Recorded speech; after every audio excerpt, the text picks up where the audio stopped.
Is slime $1 million business? Well, let's break it down. Recently, I've been seeing slime videos all over my TikTok feed. Now, that's not new. I saw a lot of them during the pandemic, especially the ASMR scoop videos. But recently, slime has really leveled up. I'm starting to see these like sophisticated textures. They look like water or they're glowing in the dark. And then recently, I've been seeing the ones that look like food.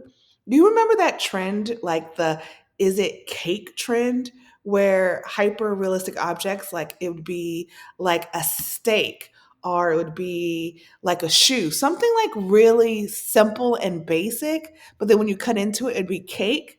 Well, imagine that, but for slime. And I'm thinking, wait a second, who's buying this? And how much does it cost to get like a fried chicken meal made out of slime?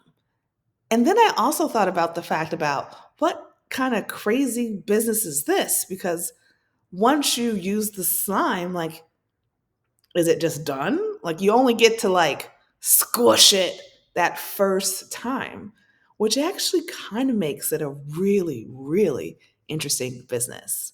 So, who am I and why does this even matter? So, I'm Kim Dillon. I've spent my entire career working in innovation and startups, helping businesses go from zero to hero. I teach at the university level, I coach founders on businesses and trends. And I thought, why not break this down in a way that like normal people can understand? Like you do not need an MBA or fancy degrees to understand business. It really can be just that simple. So now that we got that out of the way, back to the slime. Is there money in the goo?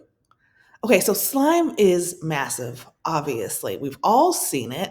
There's a recent study that like 85% of people have seen those ASMR videos I mentioned. So I did a quick search on like YouTube and TikTok, 78 billion searches on the keyword slime. That's, I mean, dang. Then if we go over to Google and look at the keyword data there, it's been pretty consistent. Like it's not at its peak. It's come down a little bit, but it's still relatively consistent. And I think the reason why that is because you're always growing a new batch of customers, right? Like kids are kids and then they grow up and then there's new kids, which is why the toy market is like really interesting. So when I think about this business model, I see it in two categories. There's the manufacturers. So think about the people who are actually making the slime. And usually they're like, let's think about the Etsy sellers versus like the generic Walmart slime, like the green slime from Nickelodeon. Like, we're not talking about the big business slime. We are talking about the really unique slime that you can find like on Etsy and independent shops. And I've seen a lot of headlines where it's 14-year-old makes $11 million or stay at home mom makes $5 million selling slime. So I know that there's money in it. And now that I've done the like deep dive, the main ingredient in slime is actually glue. And Elmer's Glue has seen their business not drop, jump by 50% in the like last couple of years, like just due to like making slime, which I had like literally no idea. Like I did not know that this is something that you can make at home.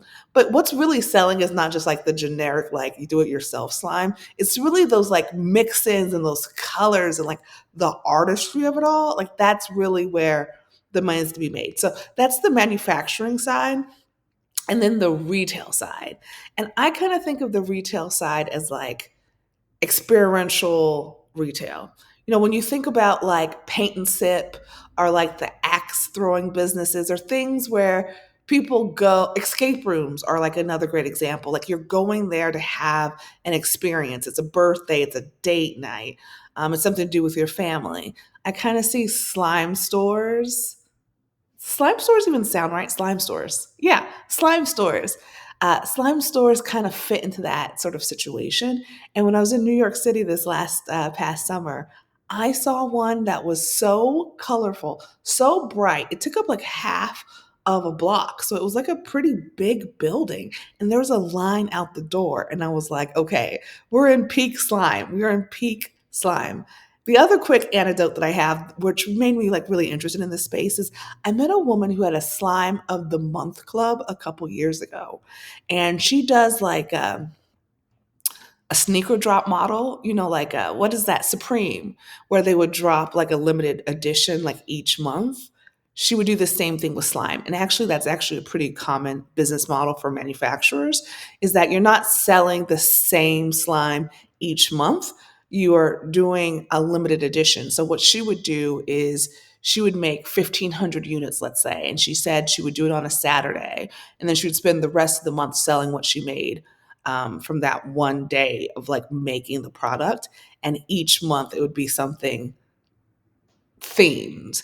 And she just had like a lot of fun with it and was easily making $1 million a year. So I definitely think the possibility is there.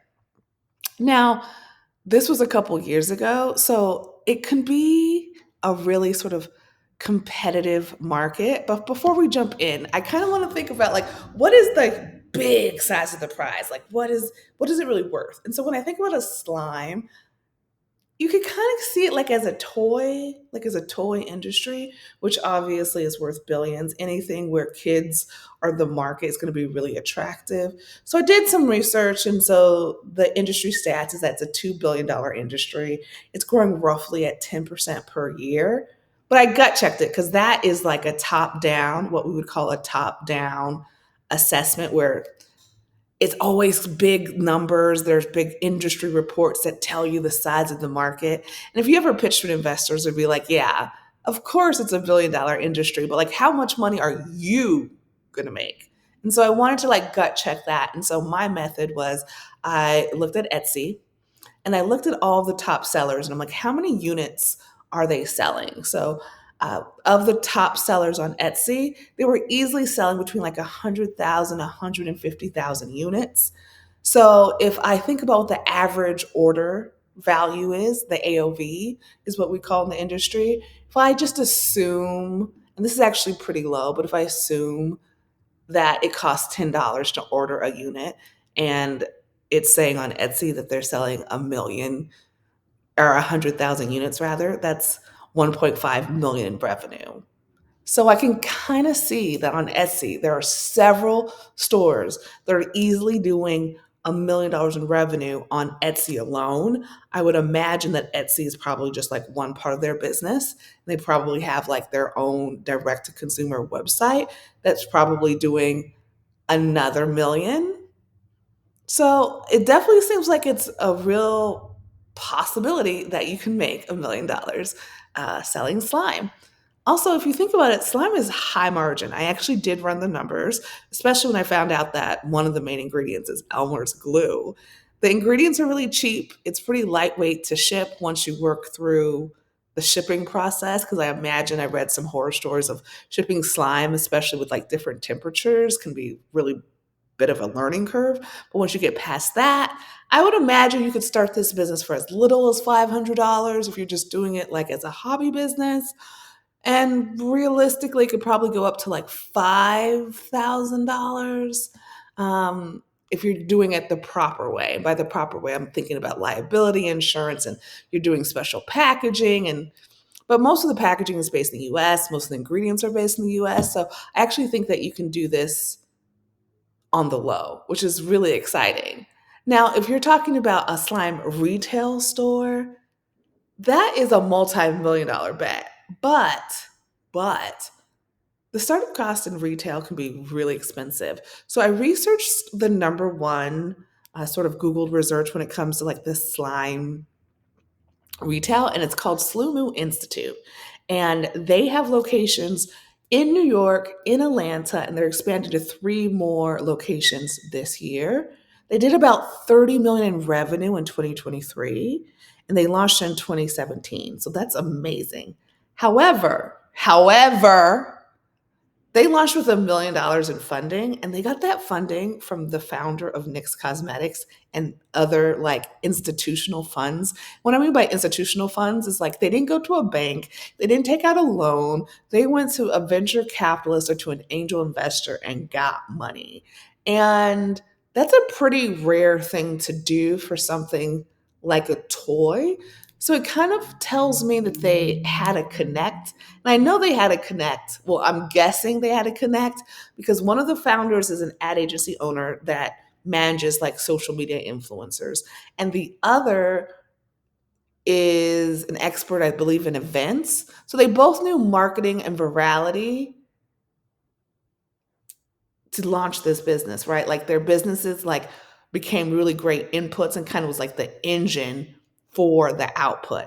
Like knew how to design a space and then also knew the influencers to market the product because this is a business that is completely driven by social media.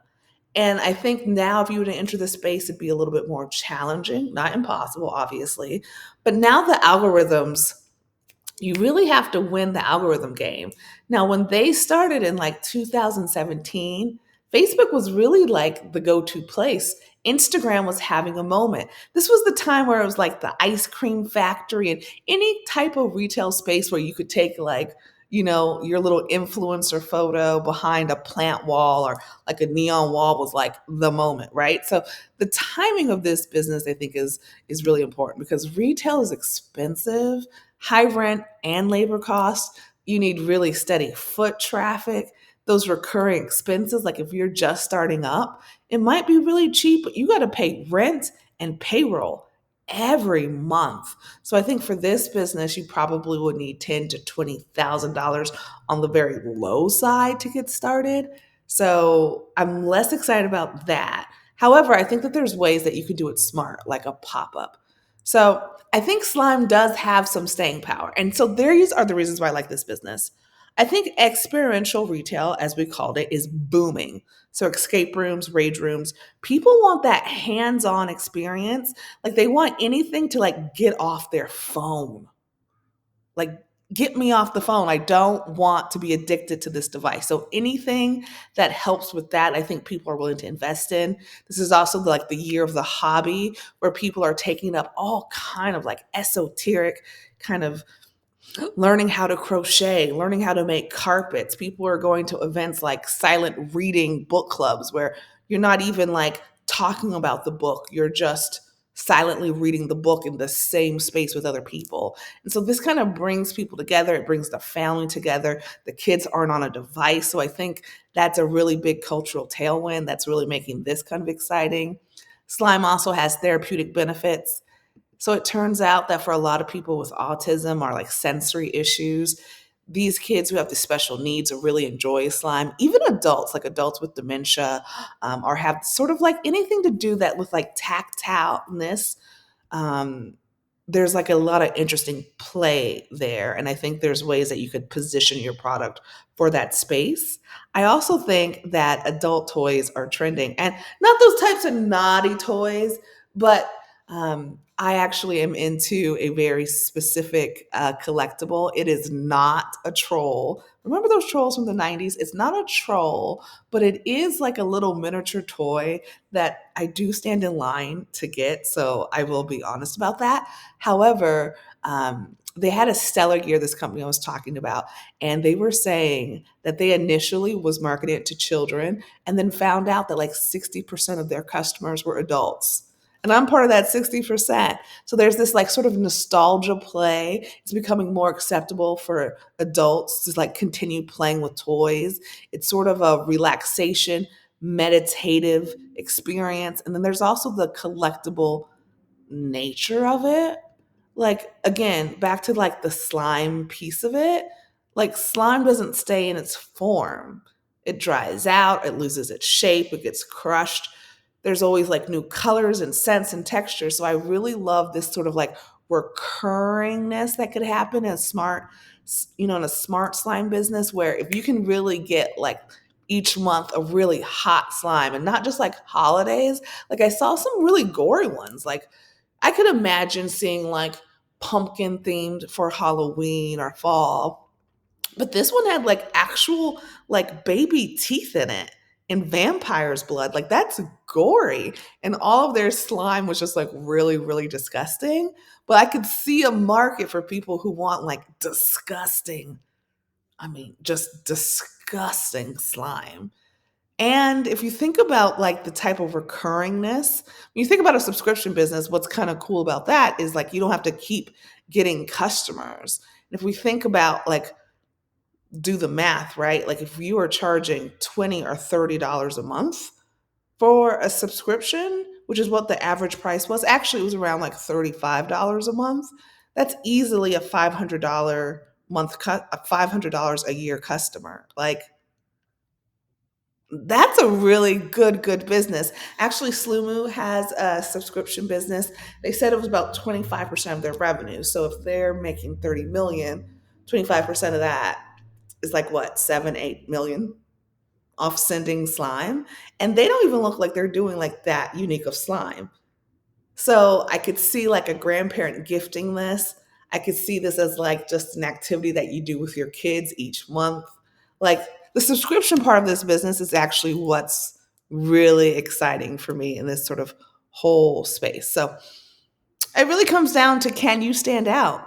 Slime is super crowded, but fragmented, which means that there is an opportunity. There's like no clear dominant brand or leader.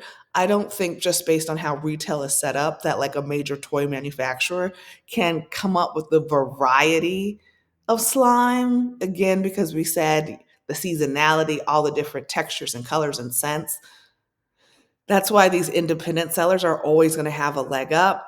I think the other challenge that I see in this business is that you have to really rely on social discovery. So if you're willing to play the social game or you're already an influencer, like if you're a family blogger or a family influencer and you have kids that are young, I would launch this product. Like I would totally launch this product if I was already like a family influencer and I was speaking to kids. Now there's some negative things about like using your kids to like hawk products.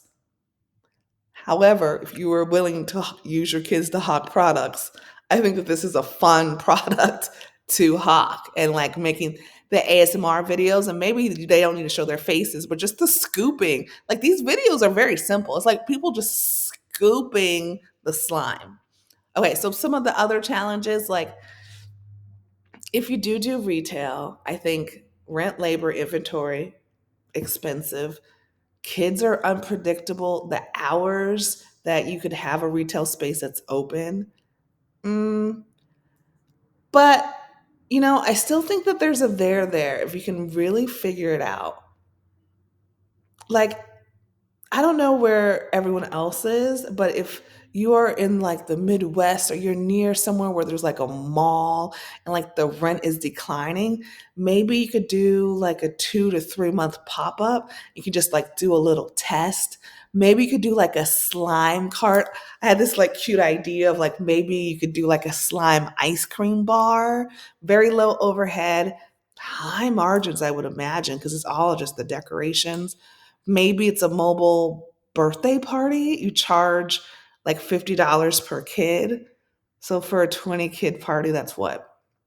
$2,000. Get some teenagers to like, you know, attack the neighborhood, pair it with like some science. I actually did see one vendor that they did like slime and volcano building where the kids built that, the volcano where you add the baking soda and the what is it, vinegar, and it like explodes. Like if you could make it like science related, I feel like you could charge even more. Yeah, you could charge even more if you like make it seem scientific.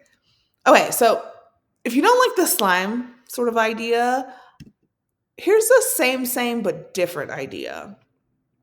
I think what's really interesting is like if we're talking about retail, I think people want experiences. And I have been seeing across the country people loving paint and sip, these sort of candle making workshops, fragrance making workshops, anything where people can feel like they're the creator. They can leave with something tangible and they're spending like 2 to 3 hours doing an activity and they can feel like an artiste. One that I've seen trending in a lot of different cities is the carpet tufting. And it seems almost like I created it because the paint and sip, like your end result varies. Like most of them look horrible, honestly. Like I would never put any of these paintings up in my house, even if they were like perfect. Like for me, that just doesn't really resonate. They've been around for a long time. But some of these carpet ones where it's like, oh my God, that's like a legit carpet. And like telling people, yeah, I made that carpet, like the bragging rights of that is pretty high. Now, here's one that I recently found that I'm like top tier. It's called Mave, and it's a dried floral arranging business. I've never seen anything alike this, but I know that dry flowers are having a moment. But what I love about this is that this seems very female friendly. Duh, you don't need a genius to see that. But female friendly in the sense that this is a birthday party, this is bride shower, baby shower, bridal shower, this is just a girls' night out. This is date night. Like there's just so many occasions that someone would want to do sort of this floral arranging business. Plus, it's not even arranging. Like this is like a painting that I can see a lot of women wanting to put in their house. And this is what I really love, the upsell. So it's $45 for your 1 hour slot, but the frame is anywhere between 50 and $200. So you could like walk out of this like sort of experience spending like $300, which I know that once you start making something and then you put your heart into it, you're like, I don't want the plastic frame, I want the gold frame. Upsell, upsell, upsell. And I bet the alcohol is not free. And I bet those women be drinking. So, I mean, this is a business I would definitely check out. It is only in a couple cities right now. And I'm not saying take this idea, but think about like what is something that you can teach and that people can like learn quickly and make their own and feel like they've accomplished something. Now, that's a space I'm really, really into. So, final verdict on slime $1 million, maybe. Definitely. This is definitely a $1 million business. Now, is it a competitive business? Yes. But if you can find your lane, I actually think that this is a business that you can start for a little bit of money. I feel like you can experiment. And if you really enjoy slime or fun or being artistic or being creative, this is like a business where you can have a good time and feel like you're having a good time when you're in it, right? Like, not a lot of businesses are like fun in the way that this one would be fun. So, if you like this breakdown, share it with a friend who's looking for their next business idea. If you have a business that you want me to analyze, just send it my way and maybe I'll put it on the show, or maybe I'll roast it and say, that's $1 million. Ugh. Or maybe it's $1 million, maybe. Thank you for watching. I'm Kim Dillon.